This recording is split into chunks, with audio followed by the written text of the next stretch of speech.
Kami tidak takut karena kami bersama dengan Engkau yang penuh kuasa. Kami mau memuji dalam segala keadaan, sebab Engkau Tuhan yang baik. Pada setiap kami ada rencana yang indah, yang tidak pernah gagal. Karena itu Tuhan, pagi hari ini kami bersama-sama mau mendengar apa yang Tuhan ingin sampaikan bagi kami. Nyatakan kebenaran-Mu dengan sebebas-bebasnya. Bawa kami dalam kehendak dan rencana-Mu.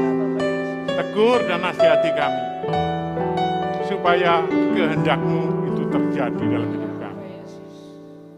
Visi yang Tuhan tetapkan boleh kami genapi dalam kehidupan ini.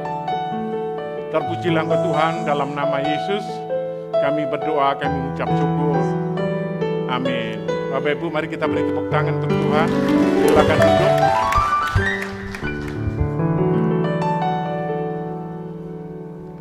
Saya percaya bahwa di dalam kehidupan ini Bapak Ibu tidak ada yang kebetulan. Kasih dan rencananya begitu sempurna dalam kehidupan kita. Dan kita memasuki bulan November, sebentar lagi kita akhir tahun, Natalan dan berbagai kesibukan. Tetapi kalau kita melihat sepanjang tahun, mulai 2 tahun lalu, tahun 2019, 2020, 21, kemudian kita segera mengakhiri 2022, kita percaya bahwa rancangan dan rencananya ya dan amin. Kita dibawa dalam kehendaknya yang makin lama makin sempurna. Nah, pagi hari ini saya akan berbagi tema bulan ini, atau fokus bulan ini yaitu bertumbuh secara korporat. Melanjutkan apa yang Pak Han sudah sampaikan minggu lalu. Semoga apa yang disampaikan minggu lalu masih diingat ya. Bilang kiri kanan, jangan lupa ya. Pesannya Pak Han minggu lalu ya. Nah, saya melanjutkan bertumbuh secara korporat itu paling mudah dikatakan. Tetapi melakukan itu ternyata tidak mudah. Saya ulangi, mengatakan itu mudah, tapi melakukan itu ternyata tidak mudah. Ada banyak hal yang manusia hadapi di dalam kehidupannya, sehingga mereka susah untuk bersama-sama bertumbuh. Kalau bertumbuh sendiri-sendiri, hebat sendirian, banyak. Tetapi kalau bertumbuh secara tim, itu ternyata tidak mudah. Ketika saya menyiapkan ini, Tuhan ingatkan, teladannya seperti apa? Apa yang Yesus lakukan membangun tim? Gak mudah. Ketika dia membangun dengan 12 muridnya, berbagai hambatan muridnya yang ikut sekian lama pun gak paham-paham apa yang menjadi visi Tuhan. Sehingga beberapa muridnya bahkan merasa rebutan kekuasaan. Nanti kalau Tuhan memerintah, ada yang sebelah kanan, di sebelah kiri. Muridnya sampai akhir masih mengkhianati. Tim yang solid, yang kuat, kita belum melihat. Artinya apa? Ini tidak mudah, tetapi sekarang kita ada Roh Kudus yang menolong kita, sehingga kita semua akan bisa mendapat kekuatan, ya, mendapat pertolongan, sehingga secara korporat kita bisa bertumbuh bersama-sama. Nah, Bapak Ibu yang dikasihi Tuhan, semangat bertumbuh secara korporat adalah semangat kolaborasi. Tidak berjalan sendiri-sendiri. Kalau kita lihat di dalam tim olahraga itu yang paling kelihatan ya. Sepak bola, semua pemain-pemain bintang selalu mengizinkan dirinya tidak terkenal sendiri. Mengoperkan kepada orang lain. Ada tugas menjaga gawang, ada tugas yang di belakang, defender, ada striker, ada gelandang. Yang enggak ada gelandangan Bapak Ibu ya. Gelandang, sehingga tim yang kuat ini bisa bekerja bersama-sama, bertumbuh akhirnya menjadi juara, artinya golnya juara. Olahraga sangat jelas. Bagaimana dengan contoh yang lain? Kita mulai melihat atau kita membaca dan mendengar tentang Genghis Khan ya, seorang yang pernah bahkan mengirim pasukan ke Indonesia, punya pasukan gerak cepat yang luar biasa. Jadi pasukannya kalau zaman sekarang mungkin kayak ya infanteri ya, atau kavaleri yang cepat bergerak, pasukan berkuda. Dan bukan hanya sendiri, tetapi ratusan ribu. Coba bayangkan menyebu sebuah daerah dengan bawa pasukan ratusan ribu, makanannya seperti apa? Perbekalannya seperti apa? Semua didesain sehingga orang ini bisa mengalahkan dengan cepat. Bahkan seluruh Asia yang menghampir kekuasaannya mendekati Alexander Agung. Kalau di Eropa kita dengar Napoleon, kuat. Di Indonesia ada Panglima Sudirman. Ya dengan keterbatasan peralatan, keterbatasan manusia, tapi dengan strategi. Berhasil memenangkan peperangan. Nah itulah sebuah tujuan goal korporat. Nah bagaimana dengan gereja kita yang kita punya visi tahun depan. Bagaimana kita bisa mencapai bersama-sama. Kita bergerak bersama-sama ke arah itu.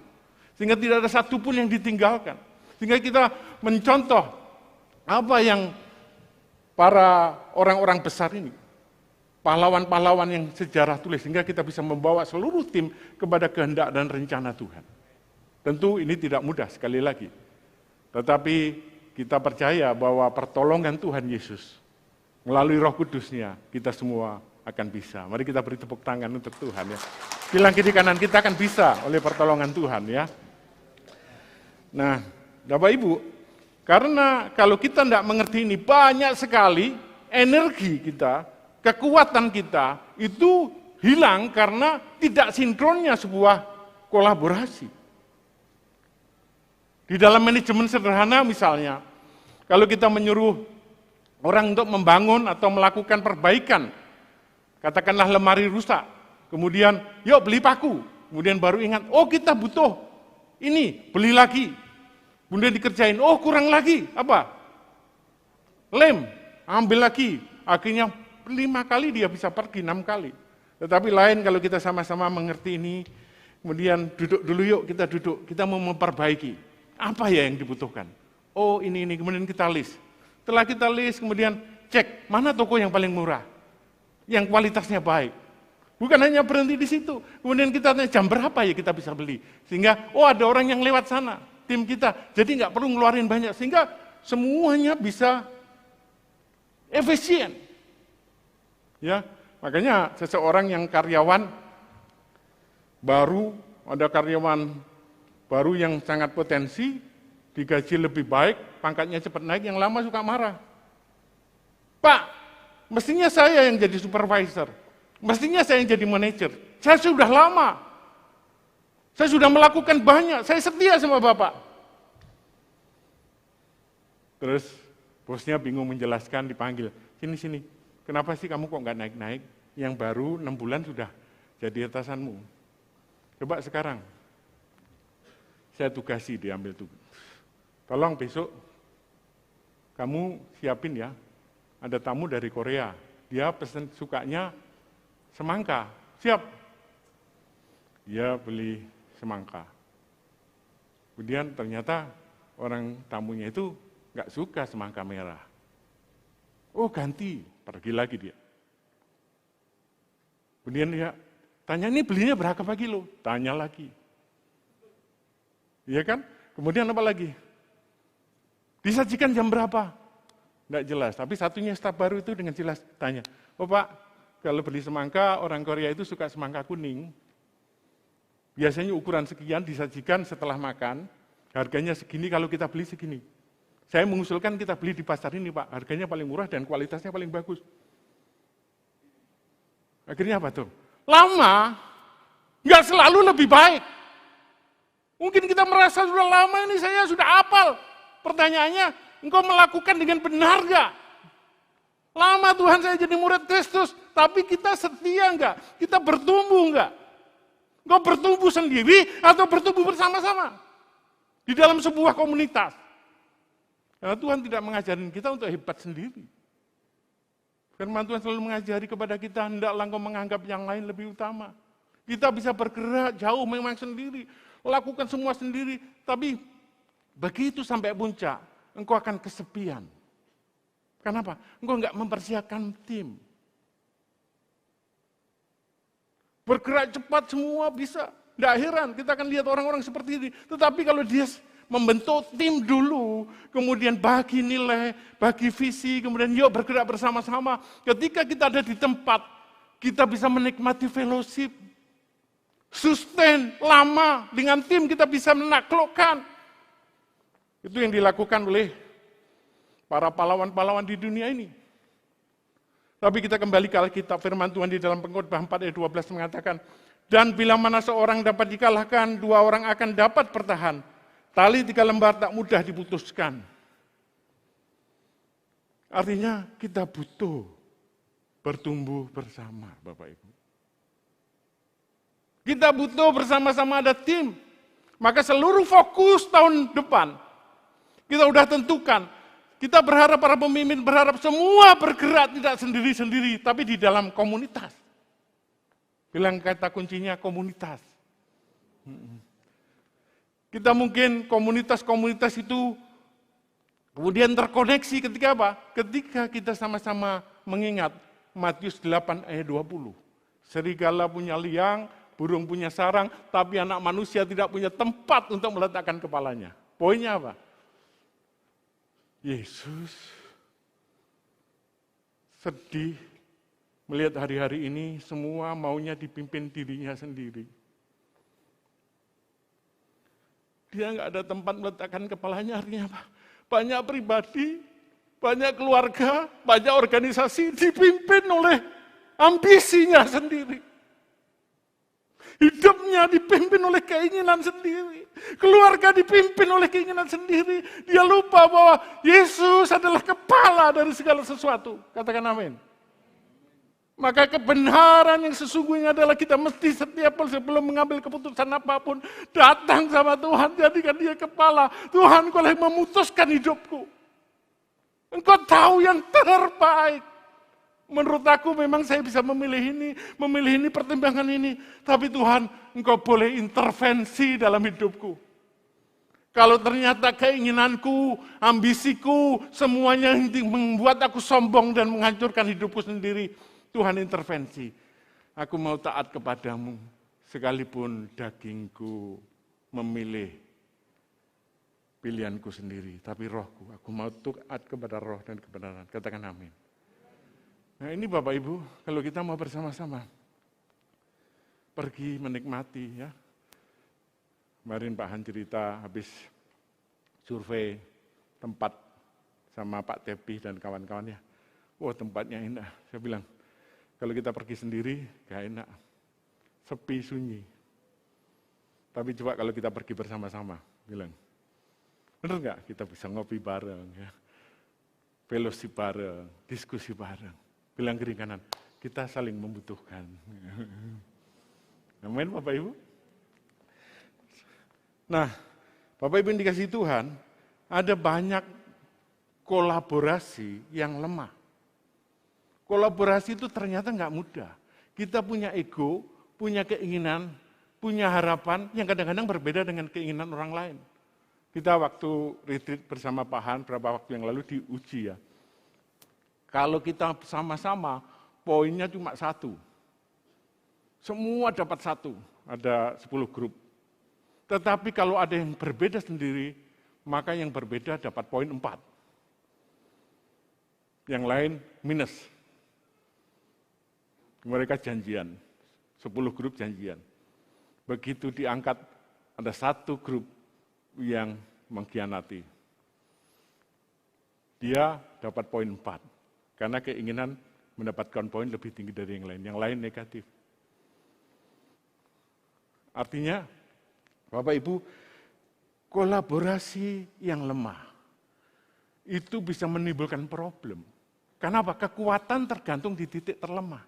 Kalau di antara kita masih ada orang-orang yang kedagingan, ada orang-orang yang gak mau bertumbuh, ada orang-orang yang mau mikir untungnya diri sendiri, maka kolaborasi akan menjadi lemah. Kenapa? Dia merongrong, kekuatan tim ada yang paling lemah. Saya ngambil contoh mobil kuning ini macet, lubang kanan depan itu mobilnya masuk lubang. Roda kanan depan masuk lubang, yang lain enggak. Mobil ini bisa jalan enggak Bapak Ibu? Enggak bisa. Saya ulangi, semuanya siap jalan, kondisinya oke, tapi ada 1 yang terpelosok. Maka sehebat apapun mobil itu enggak bisa jalan. Karena ada satu bagian yang lemah, yang menyabotase seluruh pergerakan. Akhirnya saya suka bilang, mari kita sebagai pemimpin, orang-orang yang melayani Tuhan punya nilai-nilai kehidupan yang bagus. Simple, Matius 5 ayat 37, ya katakan ya, tidak katakan tidak. As simple as that, sesederhana itu. Mungkin pikiranmu ada hal yang jahat, tapi jangan pernah terucap dari mulutmu hal jahat. Katakan amin. Kendalikan, taklukkan pikiranmu kepada Kristus. Mungkin kau ada curiga, mungkin kau nggak percaya, mungkin kau ada kecewa dan gelisah. Tapi kendalikan itu, taklukkan kepada Kristus. Sebaliknya yang keluar dari mulutmu, dari bibirmu adalah hati atau ucapan syukur. Ada banyak hal yang mungkin gak mengerti. Jangan memilih untuk menggosipkan, menjelek-jelekan, tapi pilihlah untuk taat kepada Tuhan. Kita percaya. Percaya kepada tim kita. Percaya kepada keluarga kita. Karena itu, menggerakkan seluruh tim supaya kita bertumbuh secara korporat butuh persamaan persepsi. Duduk bareng, yuk. Maksudnya apa ya? Menurut saya kok seperti ini? Nah, itu menyamakan persepsi. Adanya saling curiga dan kurang percaya, sangat mungkin. Tetapi sekali lagi, saya katakan, mari dari mulutmu jangan keluar hal yang negatif. Taklukkan pikiranmu kepada firman.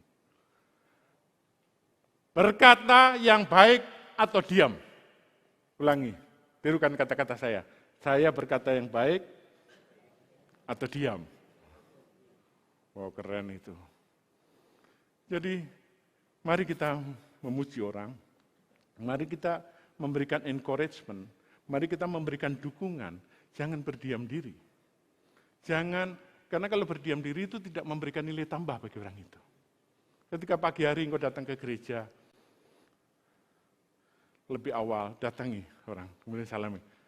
Oh, Tuhan baik ya, hari ini Tuhan mengasihi, Tuhan menunjukkan rencananya. Datangi semua orang, salami dia, katakan hal-hal yang baik. Nah, yang di dalam dirimu tidak jadi berkat, tapi yang keluar itu akan jadi berkat. Katakan amin. Coba tepuk kanan sebelah kiri. Kau diberkati Tuhan, kau dicintai ya. Senyum. Daripada manyun saja, duduk diam. Berdiri sedikit, memuji Tuhan sedikit, gitu. Memberi persembahan sedikit, pulang sedikit, semua sedikit-sedikit. Tapi kita mesti sadar bahwa diri kita ini adalah satu kekuatan yang Tuhan taruh untuk mendukung orang lain. Apalagi ada yang sendiri, datangi. Tepuk salami ya. Kita semua satu, datangi dia. One body di dalam Kristus. Karena itu keluar. Tetapi sebaliknya, kalau ada hal negatif dalam dirimu, jangan ucapkan. Bilang kiri kanan bertobat. Kalau engkau sungguh-sungguh tahu ini benar-benar hal negatif, engkau perlu datang sama pemimpin dan diskusi. Katakanlah itu, sehingga ada dilayani dengan benar. Tidak menggosip, tidak memfitnah, tidak mencurigai. Sehingga apa? Secara tim, kita akan bertumbuh bersama-sama. Tidak ada nila yang merusak susu sebelangga. Itu. Ingin mendapatkan keuntungan yang lebih dari yang lain. Kita masih sadar, jika itu kita miliki, maka kita tidak pernah bisa bertumbuh secara korporat. Di persahabatan sejati, bahkan dikatakan kasih yang terbesar adalah kasih sahabat yang mengorbankan nyawanya. Enggak mementingkan diri sendiri. Dirinya di bagian akhir, yang penting sahabatnya bertumbuh sesuai dengan apa yang Tuhan mau. Yang penting timnya mencapai apa yang sudah ditetapkan. Sehingga di dalam perlombaan, di dalam apapun, kita harus menang secara tim. Menang secara individu mungkin lebih mudah. Secara tim artinya ada yang merendahkan diri, ada yang mempersiapkan sesuatu, harus ada yang dipakai menjadi alat untuk mencapai tujuan itu. Jadi Bapak Ibu, hidup ini singkat. Apa hidupmu hanya memikirkan diri sendiri? Engkau merasa nyaman ya dengan hidupmu, kau sekolah tinggi, kemudian engkau bekerja, menikah, selesai, atau engkau mau menjadi apa yang Tuhan mau? Berbagi hidup dengan orang lain, membawa satu tim, mencapai tujuan. Dan kalau ini bersama-sama, semua dipimpin oleh kepala yang sama, yaitu Tuhan Yesus, maka semuanya akan terkoneksi. Kita begitu mudah terkoneksi. Dengan tubuh Kristus yang lain kita begitu mudah terkoneksi karena kepalanya adalah sama. Bapak Ibu, saya mengambil contoh di dalam Hakim-Hakim pasal 6. Yaitu kisah Gideon. Ya, kisah Gideon ini saya ambil karena saya suka Gideon ya. Gideon itu berasal dari suku Manase, yang paling kecil ya. Kebetulan nama saya Manase. Tahu namanya Manase artinya apa? Ada yang tahu ya Manase? Ya nggak apa-apa, bukan nama Bapak Ibu, jadi nggak tahu ya. Yang tahu saya bahwa Manase itu artinya melupakan penderitaannya, melupakan kesakitannya. Nah, Manase saudaranya Efraim. Nah Bapak Ibu, saya juga melupakan yang lalu dan mengarahkan mata saya kepada Kristus. Ya. Penderitaan saya terlalu banyak, masa kecil saya nggak ingat itu. Kalau ditanya, kamu pernah menderita nggak? Saya nggak ingat gitu kan. Yang saya ingat Tuhan baik, katakan amin. Saya pernah dikhianati, saya nggak ingat itu. Yang ingat saya punya sahabat yang baik, katakan amin. Nah itu Manase. Nah pada waktu Gideon bangsa Israel di dalam Hakim-Hakim 6, bangsa Israel itu sedang dijajah selama 7 tahun oleh Midian dan juga bangsa-bangsa lain. Jadi setiap mereka bangsa Israel mau panen, tentara Midian dan tentara lain itu dan sekutunya itu masuk itu mengambil semua hasil panen dan bukan hanya mengambil semua hasil panen, tetapi apa? Merusak tanah itu. Dan orang Israel karena menyembah Baal, mereka diizinkan Tuhan. Kemudian di dalam penderitaan itu mereka berseru, Tuhan tolonglah, dan seruan nangisan mereka didengar Tuhan. Kemudian Tuhan mengirim malaikatnya mendatangi seorang pemuda yang sedang lari sembunyi di dalam pengirikan anggur. Pemuda itu bernama Gideon dan malaikat Tuhan mengatakan, ya, di dalam Hakim-Hakim 6 bagi Bapak Ibu yang dikasih itu. Saya buka dulu Hakim-Hakim 6 ya.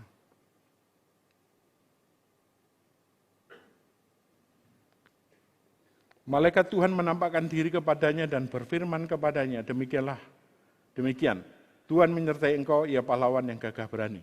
Ayat 13, jawab Gideon kepadanya, Tuanku, jika Tuhan menyertai kami, mengapa semuanya ini menimpa kami? Di manakah segala perbuatan-perbuatannya yang ajaib yang diceritakan oleh nenek moyang kami kepada kami? Ketika mereka berkata, bukankah Tuhan telah menuntun kita keluar dari Mesir, tapi sekarang Tuhan membuang kami, menyerahkan kami ke dalam kecengkeraman orang Midian. Dia tahu, dia diceritain Tuhan itu luar biasa. Tuhan yang membebaskan nenek moyang mereka, yang membuat mereka keluar dari Mesir. Tapi saat ini mereka tidak merasakan itu. Gideon sedang ketakutan dan mewakili semua bangsa pada saat itu. Tetapi Tuhan dengan tegas melalui malaikatnya mengatakan, engkau pahlawan yang gagah berani. Hari ini kita punya visi. Tahun depan kita akan punya visi yang jelas sekali akan kita gerak berjalan bersama-sama. Tapi tentu tidak mudah. Tapi kita tahu, kita punya visi yang sangat jelas yang akan kita capai. Gereja Balaf akan menjadi satu interdependent yang kuat dan itu akan disaringkan berulang kali supaya kita semua pada satu visi. Nah, saya lanjutkan. Gideon nggak begitu saja percaya. Dia paling suka menguji Tuhan. Dia bilang, kalau engkau Tuhan, aku akan memberikan persembahan. Kamu gak usah kemana-mana. Dia pulang, memberikan persembahan. Dan betul, malaikat itu membakar persembahannya, sehingga persembahannya berkenan. Bukan tidak hanya itu, berkali-kali dia menguji. Seperti dia minta tanda, dia menggunting bulu bambu, ditaruh di luar, bulu domba. Kemudian hanya bulu domba itu yang kering. Besoknya minta hanya bulu domba yang basah. Tuhan diuji berkali-kali sama dia. Akhirnya Tuhan menyuruh dia merubuhkan Baal-Baal. Supaya dia, karena dia tahu Tuhan menyertai dia. Tapi dia masih takut, Gideon. Apa yang dilakukan? Dia merubuhkannya malam hari. Gideon merubuhkan Baal-Baal itu malam hari, Bapak Ibu. Kemudian besoknya seluruh orang Israel marah dan berkata, siapa yang merubuhkan Baal ini harus dihukum mati. Yoas bapaknya membela Gideon. Kalimatnya keren sekali, Yoas. Biarlah Baal itu membela dirinya sendiri. Karena Yoas bapaknya Gideon. Dia juga menyembah Baal. Tetapi ketika hari itu Gideon berani merubuhkan. Sekalipun malam hari. Bapak Ibu, apa yang terjadi? Bapaknya berubah pikiran. Dan kalimat dari seorang Yoas merubah semua orang. Oh iya benar. Kita selama ini menyembah Baal. Mana campur tangan dia? Dia gak bisa menolong kita. Dirubuhkan pun gak bisa berbuat apa-apa. Semua perubahan terjadi. Mereka mulai mengerti bahwa mereka melakukan yang salah. Mereka harus kembali kepada Allah yang benar. Dan mereka akhirnya bersama-sama dengan Gideon untuk melawan bangsa Midian dan penjajah. Gideon memegang teguh visi. Firman Tuhan di dalam kitab Amsal 29 ayat 18 mengatakan, tanpa visi kita akan binasa. Visi yang dari Tuhan begitu jelas ditangkap, dia uji. Dia nggak percaya begitu saja. Dia uji sampai dia minta maaf, Tuhan ampuni aku. Aku sadar, aku salah, jangan binasakan aku. Visi itu begitu jelas ketika dia uji berkali-kali. Dan dia membawa itu kepada bangsa Israel. Yuk kita bersama-sama. Namun Bapak Ibu, di dalam kemenangan Gideon di Hakim-Hakim 7, ini puncaknya yang harus saya sharingkan kepada Bapak Ibu. Yang pertama, Gideon mengumpulkan orang-orang yang bersama-sama akan melawan bangsa Midian. Jumlahnya 32.000, Bapak Ibu. Berapa? 32.000, banyak.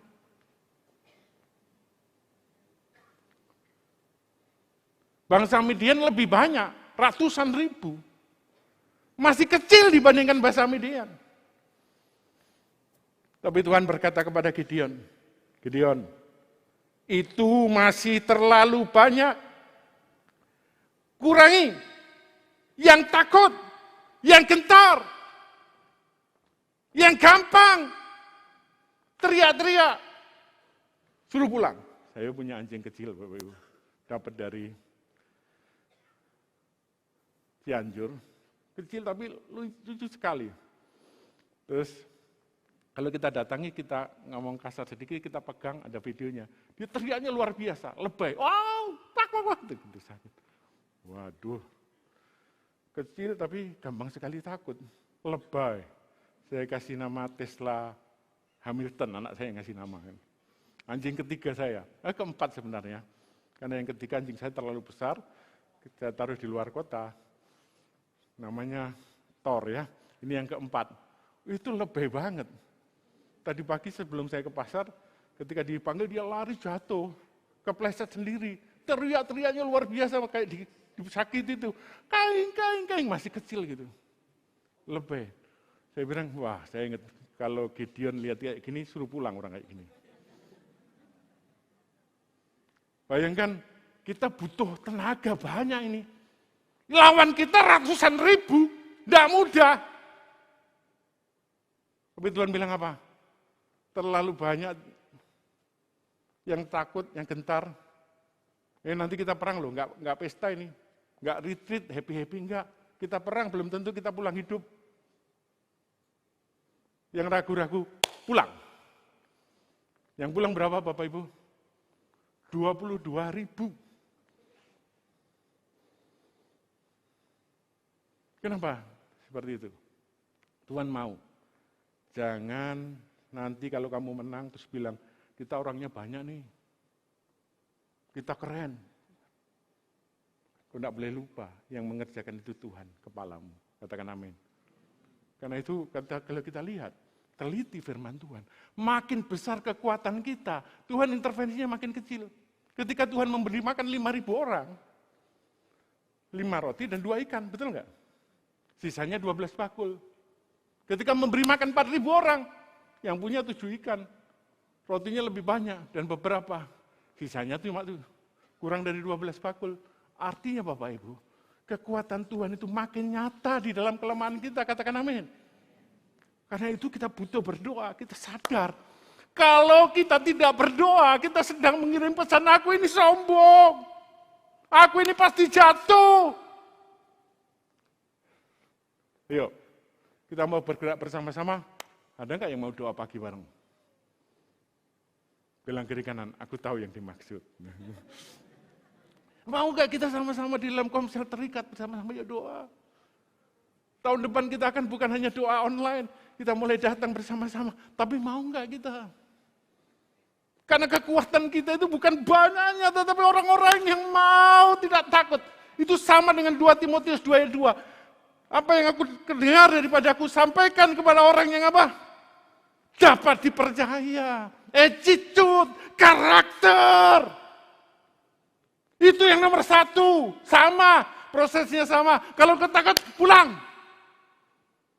Kalau kita masuk tempat pelatihan militer, kalimatnya bukan kalau takut pulang, ragu-ragu kembali.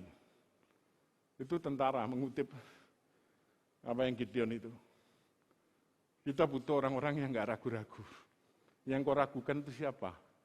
Yesus pencipta langit dan bumi. Karena itu jangan khawatir. Bila gini karena jangan takut. Ya. Masa depanmu, semua kesederhanaanmu Tuhan akan tolong. Tuhan kita keren dan dahsyat, Bapak Ibu. Yang kedua, apa yang Tuhan ajarkan? Akhirnya tinggal 10.000. Kemudian di dalam ayat 5 dan 6, Tuhan katakan apa? 10.000 terlalu banyak. Gideon mesti ngomong gini, ini sudah berani-berani loh Tuhan. Tuhan bilang, no. Aku yang akan menyaring.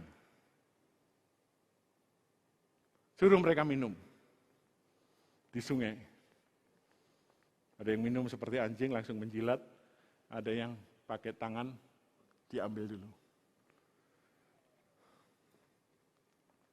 Singkat cerita, terpilihnya 300. Bapak Ibu, di dalam kita bertumbuh secara korporat, bukan jumlah yang banyak yang penting, bukan itu saja. Pertama adalah attitude, 2 Timotius 2 ayat 2. Yang kedua apa? Cakap, punya skill. Bilang kiri kanan, punya skill. Skill mengajar, skill meneruskan. Di komsel, ketemu orang diajari, engkau butuh Tuhan. Waktunya sudah dekat, hiduplah yang benar. Butuh sebuah pengetahuan dan skill, karena itu kita diperlengkapi dengan doktrin, diperlengkapi dengan berbagai hal yang baik sepanjang tahun. Supaya apa? Supaya dengan skill itu kita melangkah. Tuhan menyaring sendiri. 10.000 ya pasti ada gunanya. Oh ini nahan dari sana di utara pakai teori supit urang, mengalahkan pakai strategi apa untuk mengalahkan 100.000. Tapi Tuhan bilang, aku tidak butuh banyak. Aku butuh orang yang punya skill yang bisa dipakai Tuhan. Katakan amin. Engkau mau? Ya. Tapi tidak berhenti di situ. Bertumbuh secara korporat harus punya skill. Skill untuk bicara. Skill untuk meng-coach. Karena itu saya harus mengatakan ini berulang kali. Gereja, Abalah, bukan gereja yang berkata seperti ini. Ini para penetua, para pijar, para pemimpin akan melayani. Doakan kami, utus kami, berkati kami akan berjuang di garis depan. Tidak, saya ulangi. Tapi Abalah, gereja kita akan berkata, yuk, saya akan melatih Bapak Ibu, meng-coach Bapak Ibu, kita melayani bersama-sama. Kita menjaga bersama-sama. Kita adalah pelayan Tuhan sama-sama. Kita adalah hamba-hambanya, bukan hanya terbatas. Karena tidak ada hamba selain hamba Tuhan. Kecuali mau disebut hamba setan. Kita hanya hambanya Tuhan. Karena itu kita kembali kepada visi gereja kita. Menjadi murid Kristus melalui komunitas sejati yang memancarkan gerakan Bapa Surgawi untuk menghadirkan kerajaan Allah di dalam setiap bidang kehidupan. Kita dilatih, Pak Han, Pak Sian, para penetua, para pemimpin di sini, semua adalah coach-coach kehidupan. Mereka mengalami kemenangan. Mereka mengimpartasikan, yuk menjangkau bareng. Yuk mengutus bareng, dimanapun kita berada. Kita adalah membawa hati Bapa, membawa kasih Bapa. Pak, saya belum menang, enggak apa-apa. Sini masuk. Kita latih lagi ya. Teman saya di Komsel bilang, Abalah itu kayak bengkel. Yang rusak-rusak, masuk sini, keluar sudah turun mesin ya. Jadi lebih baik. Karena itu di mana saja, di SPK di mana yang problem-problem datang ke tempat ini ya. Yang enggak punya problem datang ke tempat ini gimana? Ya boleh dong, makin memperlengkapi. Ayo kita semua membawa kebenaran ini ya. Bilang ke dia kanan, kamu adalah coach-coach kehidupan. Iya, gitu ya, paham ya. Nanti kita bergerak secara tim, bareng-bareng nih. Yuk, ke kanan, semua ke kanan kita menjangkau. Tahun depan kita pergi keluar, kita memuridkan orang, ketemu, tiba-tiba pergerakan terjadi. Kenapa? Kita punya satu yang jelas, visinya jelas. Kemudian apa? Kita punya yang disebut dengan attitude yang karakter Kristus. Yang ketiga, kita harus diperlengkapi dengan skill. Dengan demikian, maka gereja kita, setiap kita adalah hamba Tuhan. Dimanapun Bapak Ibu, saya di kantor, jadilah karyawan yang baik. Engkau bisnis, jadilah pembisnis yang cinta Tuhan. Bawa Injil Kerajaan Allah di sana. Dimanapun. Bilang kiri kanan, kau sedang diutus loh ya. Dan gereja mempersiapkan coach-coach terbaik. Pelatih-pelatih terbaik. Supaya apa? Pelatih-pelatih yang takut akan Tuhan. Supaya kita bisa menjangkau bersama-sama. Bapak Ibu dikasih Tuhan, boleh ganti musik? Boleh kembali? Bertumbuh secara korporat Bapak Ibu, ada 6 kesimpulan. Yang pertama, mari kita punya visi dan menghidupi visi itu. Yang kedua, mari kita hidup dalam ketaatan kepada Tuhan. Yang ketiga, Tuhan membutuhkan orang yang berani, yang mempercayai Tuhan. Percaya gak masa depan Bapak Ibu di tangan Tuhan? Tahun depan semua boleh bilang dunia ini gelap. Tapi mulai Bang Darwin, ya, jangan takut terang terbit atasmu. Tuhan kita lebih besar dari resesi. Katakan amin. Tuhan lebih besar dan lebih dahsyat. Mari kita berani menghadapi kesulitan ini. Kita memilih menghadapi dan tidak lari. Tuhan sendirilah yang menyeleksi bagi kita. Menurut di dalam Gideon, di dalam hakim-hakim, Tuhan memilih orangnya sendiri dan Bapak Ibu sudah dipilih. Memiliki karakter yang baik dan skill tetap sama. Attitude-nya baik, kemudian siap dilatih. Yang terakhir, investasikan hidup kita pada orang yang tepat Bapak Ibu. Saya di komunitas suka nasihati pria-pria. Seringkali orang konseling ya, di luar sana teman saya konseling, Pak, saya kok nggak bahagia ya rumah tangga saya. Terus saya bilang, you have a big problem. Kenapa? Kamu nggak mencintai istrimu, nggak mengasihi istrimu. Kamu maunya konseling didengar terus, tapi engkau nggak mau taat sama firman Tuhan yang mengatakan, hei suami kasihlah istrimu. Saya ngomong terus terang ya, saya nggak tertarik mengkonselingi seperti ini. Kecuali engkau taat sama firman.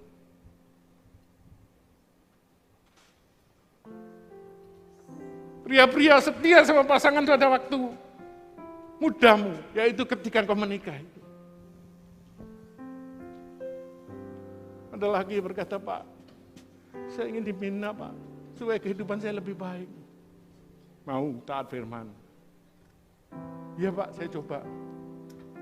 Saya ngajari prinsip-prinsip hidup sederhana, jangan boros, jangan berhutang. Masih dilakukan. Dengar baik-baik, kamu nggak mau siap dibentuk. Taat bukan kepada saya, taat kepada kebenaran firman. Bergerak secara korporat semuanya taat. Kita tidak bisa mengatakan kamu harus taat, tapi kita nggak taat. Engkau mau konseling tapi milih jalanmu sendiri.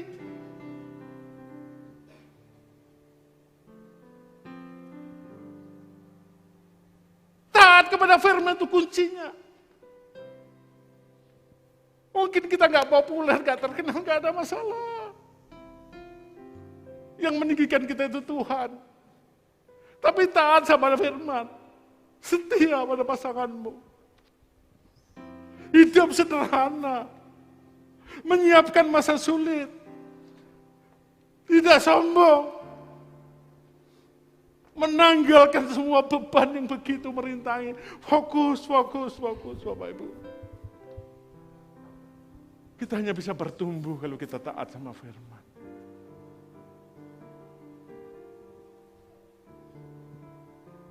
Percuma kita, lama. Saya sudah senior Pak, saya sudah lama sowot, mau nggak taat. Itu kan berapa lama, tapi ketika engkau dengar taat. Karena siapa mengasihi Tuhan, dia taat akan firman Tuhan. Dia taat akan hukum-hukum. Dia mengasihi karena rasa cinta, bukan karena dilihat orang. Mari kita tundukkan kepala kita.